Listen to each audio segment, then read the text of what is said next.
What are the Summer Olympics? Let's find out. Chapter 9, Dives and Drugs, the 1980s. Now look at that. The Soviet Union, Moscow, Afghanistan. And then we have Newsweek. Should we boycott the Olympics? Let's read. The 1980 Games were to be held in Moscow, the Soviet capital. Thousands of U.S. athletes had been training for years in hopes of making it to the Olympics. But 7 months before the Games began, the Soviet Union invaded the country of Afghanistan. In protest, U.S. President Jimmy Carter announced a boycott. No athletes from the United States would go to the Moscow Olympics. The Games weren't even shown on U.S. TV. To this day, people still debate whether pulling out of the Games was the right thing to do. So here we are, Moscow, and then the Soviet Union. Soviet Union invaded Afghanistan before 7 months before the Olympics that happened. Our president, the USA president, Jimmy Carter, said boycott. No Olympics in Athens. We wouldn't go. The United States wouldn't go. We didn't even show it on TV.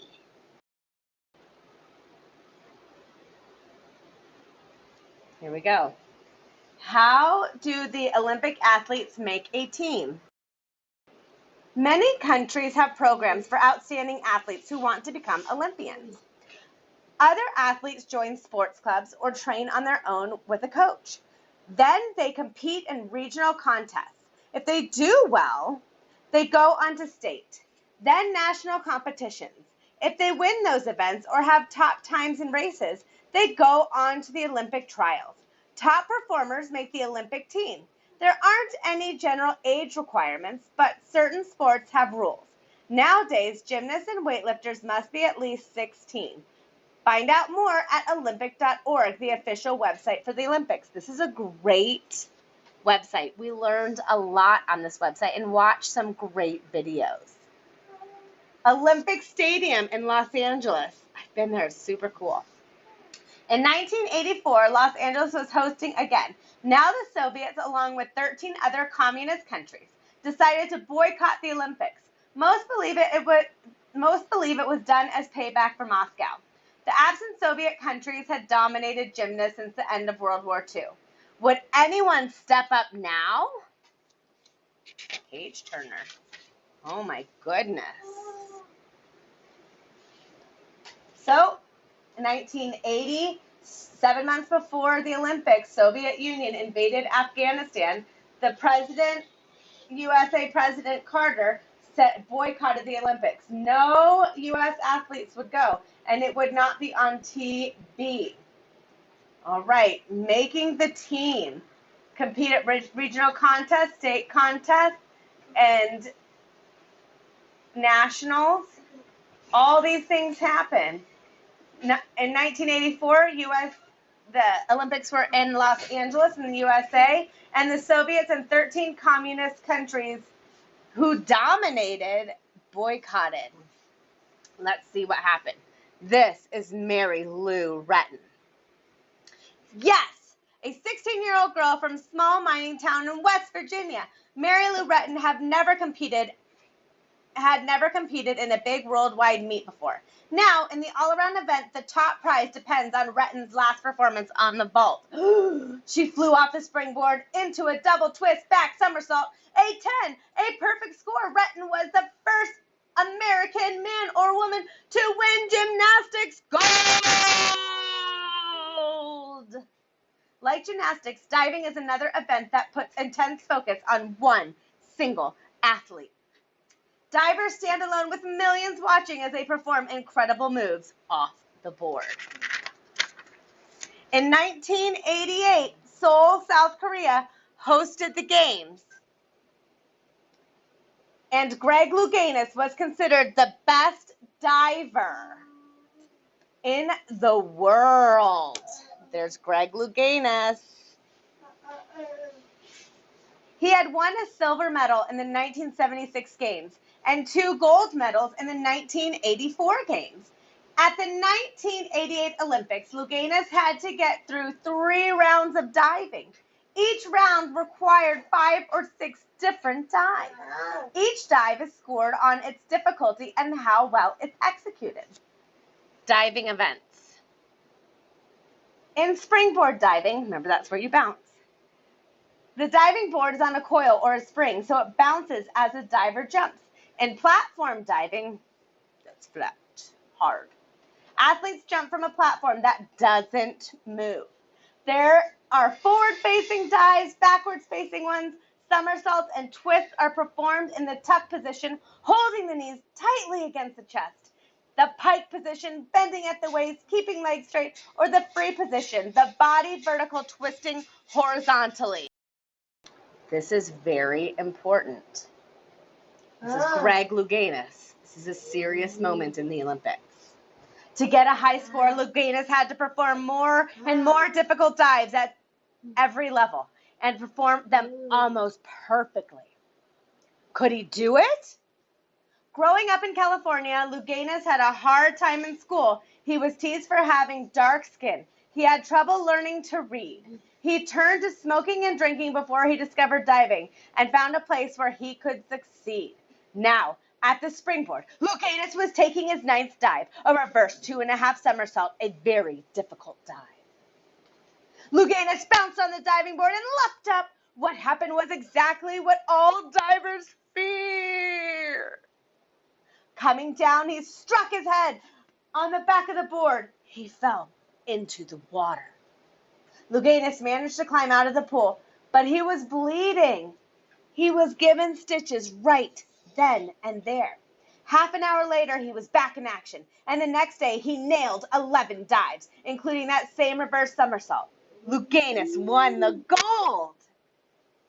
Then he won gold in platform diving too. Louganis sobbed when he realized he'd won, but it was not from happiness. 6 years later, he told the world he was gay. And he explained his state of mind at the Olympics. Months before the games, Louganis learned he had the virus that could lead to AIDS, a life-threatening disease. He was afraid he'd gotten blood in the pool when he'd hit his head. He was afraid that he'd spread the virus. He was even afraid he might have passed it to the doctor who stitched his wound closed. Today, we know AIDS is not that simple to catch, but back then it was a different story. AIDS was a hushed up. Many gay men had the disease. Wrong-headed people even thought it was a punishment for being gay.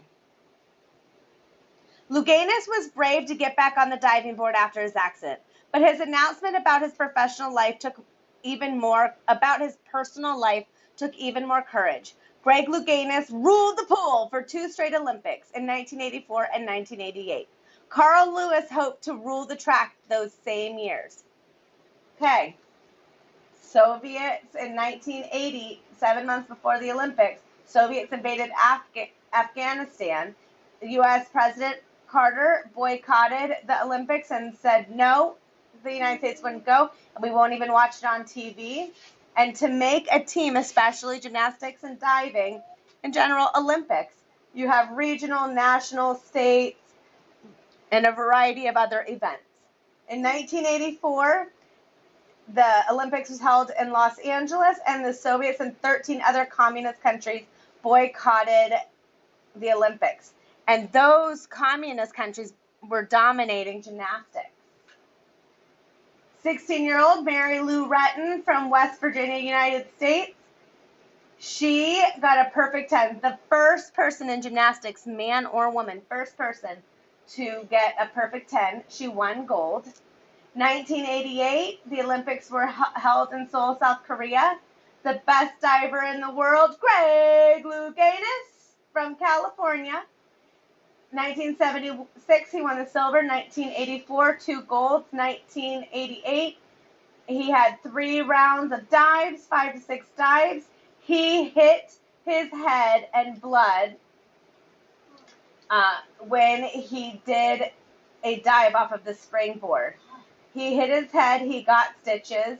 He came out that he was gay, and he was worried that he had gotten people sick, but he also won the gold on the platform and the springboard.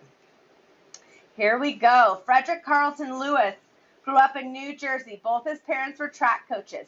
It seemed natural for him to run. He turned out to be so fast, the Dallas Cowboys wanted him on their team, even though he didn't play football. Lewis stuck with track, training in the same events as Jesse Owens, his hero. In 1984, Lewis won 4 gold medals in sprints and the long jump. Wow. In 1988, his first event was the 100-meter dash. The race was the 100-meter dash. The race had been called the greatest in history. It's also come to be called the dirtiest. Why? Many of the runners had taken drugs to improve their speed. But at the start of the final, no one knew that. They only knew that the fastest men on earth were running: Carl Lewis and Canadian Ben Johnson. Johnson in lane 6 was the last to get into position. Lewis in lane 3 thought of his father, who had recently died, how Carl wanted to make him proud. The gun fired. Johnson leapt into the lead. Lewis edged forward ahead of the others, but he couldn't catch Johnson. Johnson crossed the finish line in an unbelievable 9.79 seconds. Lewis won silver. His time, 9.92, equaled the old world record. A few days later, however, blood tests showed that Johnson had taken drugs. He lost his medal for doping. From hero to zero, read one Canadian headline. Ben Johnson's career was over, while Carl Lewis became an even bigger star. Lewis got the gold medal in the race, and he went on to triumph in more games, winning the long jump in a record 4 Olympics. Wow. Ben and Carl.